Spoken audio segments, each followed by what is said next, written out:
comme vous l'avez dit, je suis docteur en démographie, donc j'ai réalisé une thèse en juin 2012 sur la protection des majeurs. Donc mon but c'était de regarder un petit peu les données qui existaient sur les données d'un point de vue quantitatif sur les majeurs protégés afin d'essayer de construire un profil, si on peut dire un profil de majeur protégé ou des profils. Donc voilà. Donc le premier travail, c'était de rechercher un petit peu les différentes sources qu'on pouvait utiliser, les différentes données, les différents organismes qui produisent des données quantitatives sur la question. Là, je me suis rendu compte qu'il y avait plusieurs problèmes, puisque oui, il y a des chiffres qui existent sur les majeurs protégés, qui sont produits par différentes personnes pour différentes raisons, comme Richard l'a dit tout à l'heure. Donc du coup, c'est assez difficile de faire un cumul de ces chiffres, de les comparer, parce qu'aussi, des fois, il y a des périodes d'observation qui ne sont pas les mêmes. Ça va être les années 90, les années 2000, etc. Donc, je peux vous lister un petit peu certaines sources que j'ai mises en avant. Il y a le ministère de la Justice, tout d'abord. Bon, le premier problème des données qui viennent du ministère de la Justice, c'est que c'est des données qu'on appelle de flux. Ça veut dire des ouvertures de mesure ou des fins de mesure. C'est un nombre de fins de mesure par année, un nombre d'ouvertures de mesure par année. Alors, des fois, on peut avoir des chiffres sur une répartition de ces ouvertures par sexe, par âge, par mesure de protection. Le principal problème, c'est que ces données, en fait, c'est des données qui sont collectées à la base pour mesurer l'activité judiciaire. Et donc, il faut faire attention au point de vue qu'on veut. Est-ce qu'on veut regarder, on veut s'intéresser à la mesure, ou est-ce qu'on veut s'intéresser à la personne? Voilà. Donc si on veut s'intéresser à la personne, il faut faire attention quand on utilise des données qui viennent voilà, d'une activité, d'une mesure d'activité, parce qu'on n'a pas forcément le même regard. Surtout avant la mise en place de la loi de 2007, où il y avait les doubles mesures. Alors là, il y avait beaucoup de problèmes avec les chiffres, parce que une même personne pouvait être mise dans plusieurs catégories.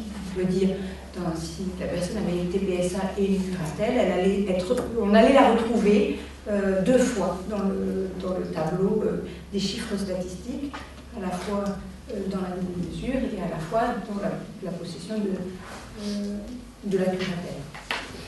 Donc il faut toujours avoir cette idée-là, et l'idée que c'est intéressant d'avoir des données sur les flux, sur les ouvertures, mais ça ne nous donne pas d'informations sur la population à un moment donné. Ça nous donne de l'information sur la dynamique de cette population. Donc, après de nombreuses recherches, j'ai découvert qu'il n'y avait pas beaucoup de données sur la photographie de cette population à une date donnée, une date assez récente, parce que l'idée aussi, c'était de voir comment elle évolue, comment cette population allait évoluer avec la mise en place de la nouvelle loi. Et l'autre idée, c'était qu'il fallait que les données couvrent l'ensemble du territoire français pour avoir une représentativité. En fait. Donc, je me suis tournée vers l'UNAF, qui a mis en place en 2001 un observatoire qui s'appelle l'Observatoire national des populations majeures protégées. Dans cet observatoire, en fait, ils ont des données de ce que j'appelle le stock, donc à une date donnée, les caractéristiques des personnes qui sont prises en charge par l'UNAF. Donc l'ONPMP existe depuis 2001. Donc je vais vous parler un petit peu plus longuement de cette source de données-là. qui permet d'avoir cette information qui est très riche, qui est une photographie de la population des majeurs protégés à une date donnée. Alors, toujours garder à l'idée que ici, ce n'est pas une photographie de l'ensemble des majeurs protégés vivant sur le territoire français, mais seulement les majeurs protégés dont la mesure de protection est prise en charge par l'UNIDAF. D'accord ? Puisque là, c'est l'UNAF qui a mis en place cet observatoire, et pour l'instant, il ne fonctionne qu'avec des données issues des UDAF. Alors, dans cet observatoire, ce qu'on appelle un majeur protégé, c'est à la fois la personne qui va avoir une tutelle, une curatelle, une sauvegarde de justice, et la personne qui va avoir une TPSA. Dans l'ancien système, et dans le nouveau système, la MAJ. D'accord ? Donc, du coup, voilà ce qu'on appelle un majeur protégé au niveau de l'ONPMP. Il faut faire attention que cette définition, ce n'est pas celle qui est utilisée dans toutes les sources de données. D'accord ? Donc, aussi, ça c'était un des problèmes quand on veut essayer de faire des comparaisons entre différentes sources de données, c'est qu'il faut faire attention à la définition du majeur protégé. Parce qu'on va avoir des chiffres, des caractéristiques qui vont beaucoup changer si on a les personnes qui ont la MAJ et la TPSA ou que les personnes qui ont des mesures civiles. Voilà. Donc au niveau de l'Observatoire national des populations majeures protégées, mis en place par l'UNAF, on collecte des données depuis 2002. Voilà, des données qui concernent l'année 2002 jusqu'à l'année 2012. Les résultats qu'on peut obtenir grâce à ces données, il faut toujours garder, comme je disais, à l'esprit que ce n'est pas forcément représentatif de l'ensemble des majeurs protégés vivant sur le territoire, mais ça donne une bonne idée de ce que pourraient être les caractéristiques. Et puis, il faut se souvenir aussi que, de toute façon, il n'y a aucune donnée au niveau de la France entière qui nous donnerait une photographie parfaite. Donc, on est obligé de prendre un petit peu à droite, à gauche, faire attention à chaque limite de chaque source, les limites de chaque source, et ensuite, voilà, pour créer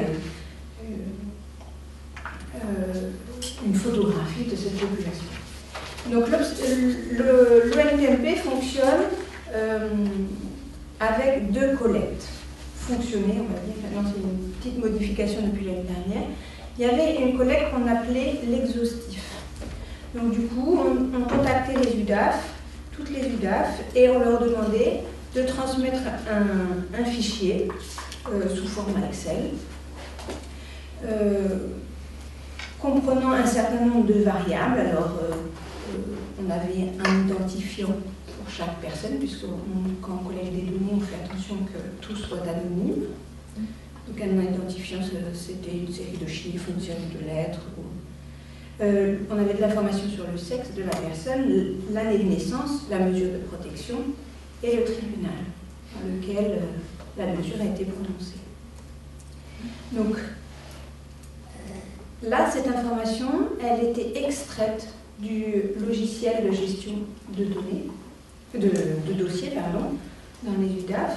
Et donc on demandait aux UDAF d'extraire cette information et que c'était de l'information sur tous les majeurs protégés qui étaient pris en charge par leur UDAF au 31 décembre 2002, après on est en 2003, etc. Donc c'est pour ça qu'aujourd'hui on n'a que jusqu'au 31 décembre 2012, puisqu'on est en 2013. Voilà. Et à partir de ces différents fichiers qui étaient envoyés par les UDAF, on faisait un gros fichier avec toutes les informations sur les majeurs protégés pris en charge par les UDAF. Alors, première limite, toutes les UDAF ne répondaient pas à la demande formulée par l'ONPMP. Il n'y a pas de sanction, donc ils ne veulent pas, voilà. Donc il faut toujours garder à l'esprit, s'il y a une UDAF qui est très particulière, ça va peut-être influencer un petit peu les résultats qu'on va avoir. Donc ça c'était une des limites. Et puis, donc à partir de ce gros fichier Excel, donc qui peut comprendre jusqu'à, je crois au milieu on avait 90 000 individus. Voilà, donc pas l'ensemble des majeurs protégés pris en charge par les UDAF, mais une grosse partie, puisqu'il y a à peu près 130 000, je crois. Donc ça montre bien que certaines UDAF n'avaient pas pu participer à l'envoi des données. Donc à partir de ce, je vous parle un petit peu techniquement comment on fait, hein, à partir de ce grand fichier où il y a donc 90 000 lignes et autant de colonnes que de variables, on peut extraire des informations. On peut essayer de, par exemple, construire une pyramide des âges pour savoir quelles sont les caractéristiques au niveau du sexe et d'âge de l'âge des majeurs protégés. On peut essayer d'avoir une répartition par type de mesure de protection. Ce qui est, ça c'est vraiment un plus, puisqu'on n'a vraiment aucune source qui nous donne cette information-là, du stock à un moment donné. Donc par exemple, on a pu mettre en avant le fait que les personnes qui sont sous tutelle, c'est des personnes beaucoup plus âgées que celles qui sont sous curatelle. Bon, après, des fois, on met en avant des évidences ou des choses qu'on voit dans la pratique qui ne nous surprennent pas, on va dire. C'est un petit peu ça aussi l'idée, c'est de confirmer des choses ou d'infirmer certaines. Il y a beaucoup plus parmi ces personnes âgées, il y a plus de femmes que d'hommes. Ça, c'est lié à la démographie de la population française, également. Donc, on peut montrer des choses comme ça. Et on a pu aussi, grâce à ces données donc, du stock de majeurs protégés à chaque 31 décembre, construire un espèce de suivi, puisqu'on a fait un identifiant pour chaque individu. Donc, si l'identifiant ne se modifie pas, on peut, année après année, on va dire, compléter notre tableau Excel en mettant les nouvelles informations. Donc du coup, on crée un suivi et on essaie de voir si la personne continue à être prise en charge par l'UDAF, si elle change de mesure de protection, au bout de combien de temps, ou si elle disparaît de notre base de données. Donc ça veut dire qu'elle quitte l'UDAF. Alors elle peut quitter l'UDAF pour plusieurs raisons. Elle peut quitter l'UDAF parce qu'elle n'a plus de mesure de protection, parce que son dossier est transféré vers une autre UDAF ou un autre type de tuteur, parce que la personne décède. Je crois que c'est à peu près tout. Donc, le seul souci avec cette base de données, c'est qu'on ne connaît pas la raison du départ. Voilà. On sait que la personne est partie, on n'a plus d'informations sur cette personne, mais elle est partie. Donc, ce suivi, voilà, c'est un suivi, mais c'est un suivi, on va dire, du parcours des personnes dans une UDAF donnée. Voilà. Encore une limite, on va faire des choses avec toutes ces données, mais à chaque fois, il y a une petite limite à laquelle il faut faire attention. Alors, j'ai fait tout un travail justement sur ce suivi, et ce qui était intéressant, c'est d'essayer de voir si les personnes, par exemple, quittaient le dispositif de protection au bout d'un moment ou pas. Est-ce que ça variait en fonction de l'âge? Est-ce que ça variait en fonction de la mesure de protection qu'ils avaient au début de notre suivi? Et là, on est arrivé à des résultats qui peuvent être certains assez dans le sens, je veux dire, pas surprenant. Hein. Par exemple, que si on rentre dans une UDAF avec une sauvegarde de justice, ben évidemment, on va sortir de cette population où on va voir sa mesure changer, plus que si on est pris en charge par l'UDAF lorsqu'on a une curatelle. Je ne sais pas si... Je veux dire, puisque la sauvegarde de justice, évidemment, son rôle, c'est d'être temporaire. On ne doit pas la garder, normalement, des années et des années. Donc, voilà. Mais c'est intéressant. C'est intéressant de voir aussi que si on est pris en charge par une UDAF à un âge avancé, ben, on a une probabilité plus grande de sortir au bout de 4 ans.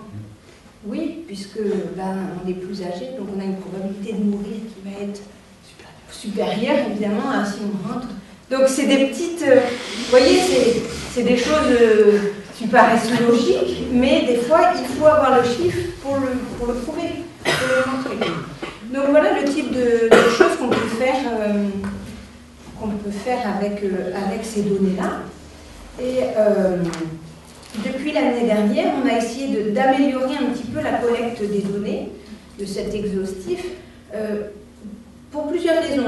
On voulait avoir plus de variables, parce que là c'était assez limité. On avait, donc, je vous ai dit, le sexe, la date de naissance, la mesure de protection et le tribunal.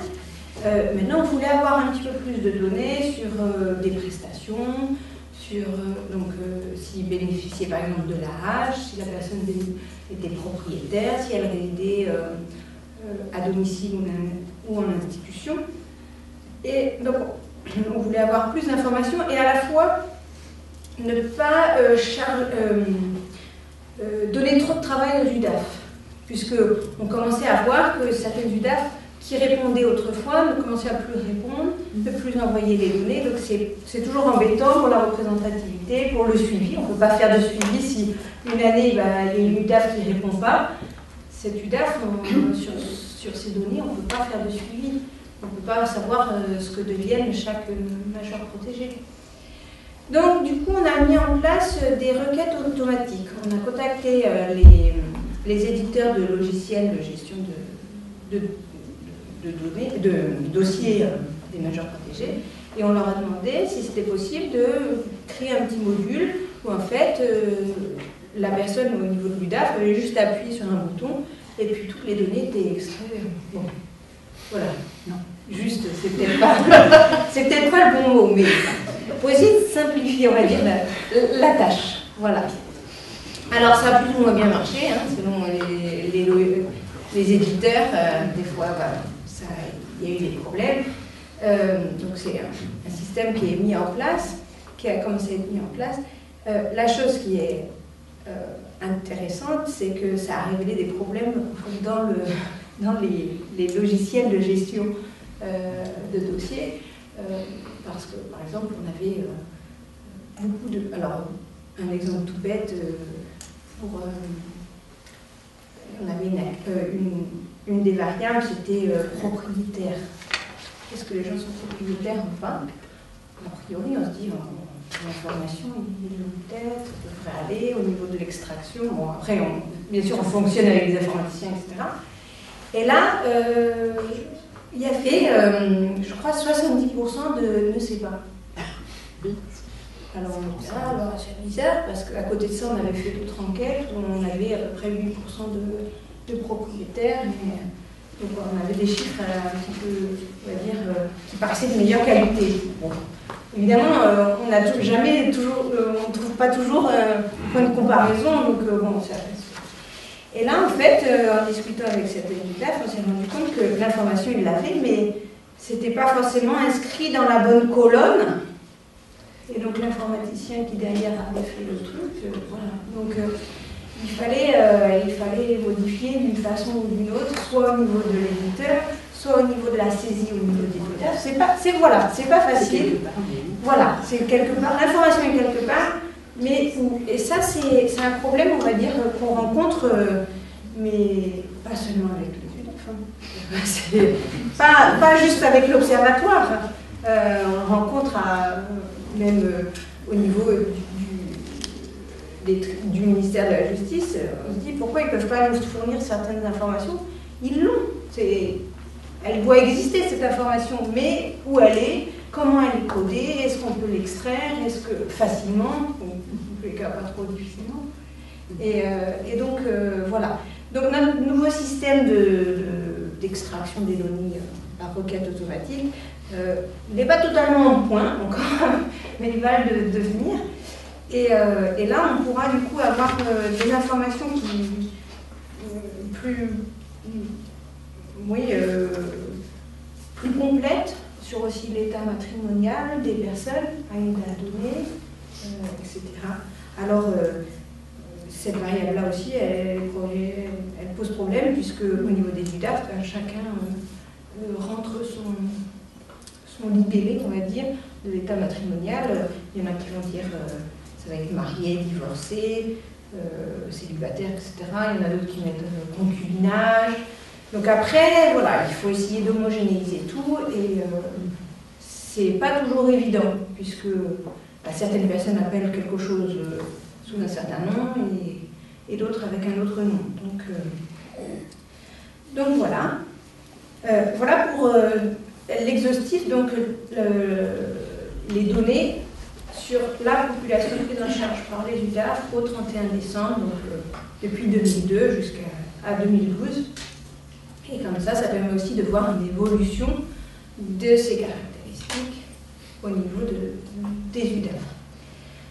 À côté de ça, on avait un système qu'on a arrêté il y a, ça va faire la deuxième année, qui s'appelait l'échantillon. Là, en fait, l'idée, c'était de faire passer des questionnaires par les mandataires judiciaires des UDAF sur différents thèmes. Donc, c'était un travail qui était assez lourd. Je ne sais pas si vous l'avez pratiqué, mais c'était un questionnaire. Donc, chaque année, on changeait de thème. Donc, les différents thèmes qui ont été abordés. Il y avait l'argent, donc ressources, dépenses, patrimoine. Il y avait lieu de vie des majeurs protégés, statut juridique et administratif, santé et vie quotidienne, et environnement familial et social. Donc il y avait 5 thèmes qui ont été abordés. Pour chacun, donc un thème par année. Et l'idée, c'était de revenir au premier thème, 5 ans plus tard, pour ensuite faire des comparaisons, voir ce qui évolue. On a mis de côté pour le moment ce système-là, puisque il était assez lourd. Voilà, c'était un questionnaire qui faisait pas mal de pages. Ça demandait beaucoup de travail au niveau des mandataires judiciaires, parce qu'ils devaient remplir à la place du majeur ou avec, selon les thèmes, en la présence du majeur protégé. Bon, comme le nom l'indique, c'était un échantillon, donc c'était que les personnes qui étaient nées le 10 d'un mois, pour lesquelles on demandait l'information. Alors on avait, c'était le 10 d'un mois, l'idée c'était d'avoir, de tirer au sort un échantillon de majeurs protégés. Donc ces différentes enquêtes, elles ont apporté de nombreuses informations très intéressantes qu'on a pu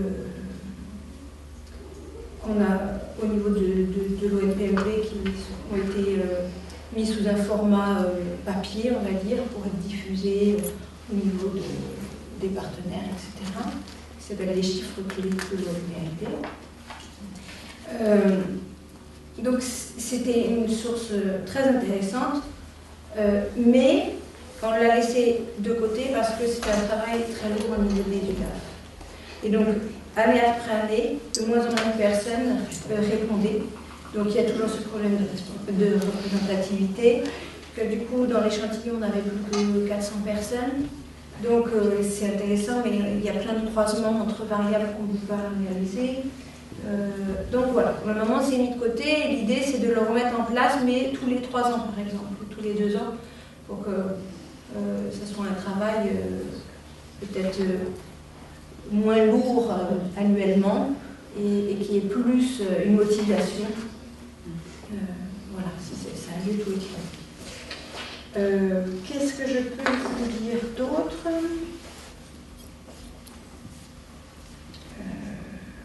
Pour conclure, c'est que toutes ces données qui viennent de l'ONPMP, elles sont diffusées sur le site internet de l'UNAF. Il y a eu des 4 pages, il y a un 4 pages qui a été fait sur le thème de... non, c'était un 6 pages sur le thème des ressources, l'argent, etc.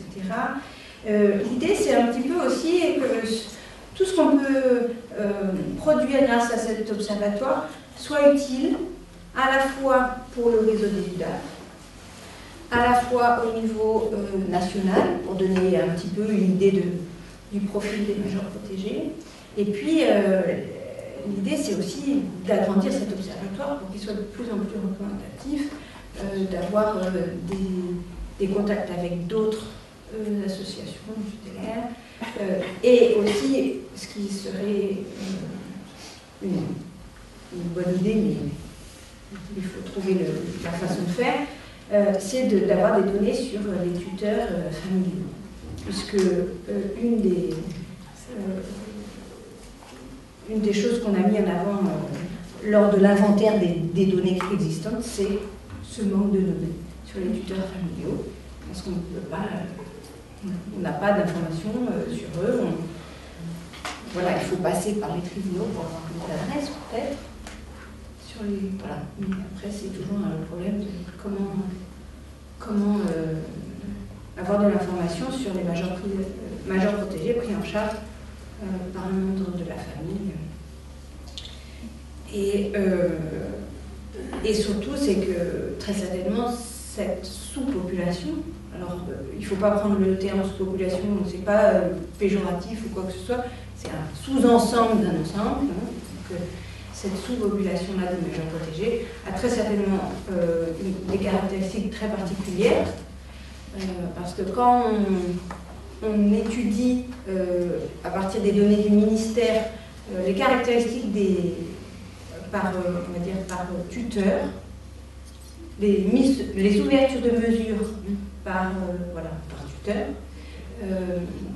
on se rend compte que les personnes dont la mesure de protection est confiée à la famille sont beaucoup plus âgées. Donc, sont plus âgés que ceux, par exemple, des UDAF. Voilà. Donc, ce qui va avec l'âge, c'est aussi peut-être des caractéristiques au niveau du patrimoine, qui seraient différents, évidemment de certaines allocations, puisqu'il y a des allocations qui ne sont que pour les personnes âgées aussi. Donc voilà, je peux vous dire. Si vous avez des questions, on aura des questions après, si vous voulez.